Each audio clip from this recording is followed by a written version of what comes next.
Kahit malayo, magtatawid bayan at bansa ang mga lingkod ng Diyos. Ang wika nila, kami man Yung naririnig nyo paroon. rito, hindi nyo maririnig sa lahat ng pastor sa panahong ito. At humanap kayo ng mangangaral na lalabas, ipagtatanggol ang inyong pananampalataya, ipagtatanggol ang inyong tinanggap na aral. Humanap kayo ng mangangaral na ganyan. Paano mo ngayon patitigilin ang pangangaral si kapatid Deli? Diba, no? Eh pagka wala ng Soriano na sisigaw, paano na yung mga niloloko ng mga mandarayong pastor? Hindi tayo papayag niyan. Ano gusto nila? Sila maghari? Humanap kayo ng mangangaral.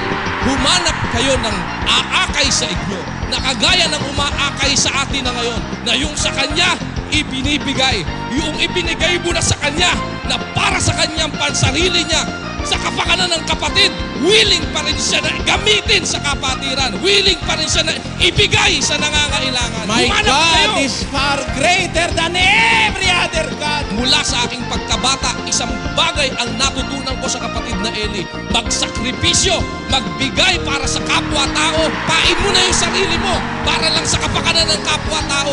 Handa kami na maubos ang lahat ng bagay sa aming buhay, alang-alang sa kaluluwa ng kapwa.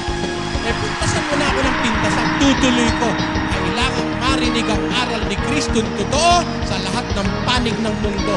Kung ipahihintulot ng Diyos, tutuloy ko.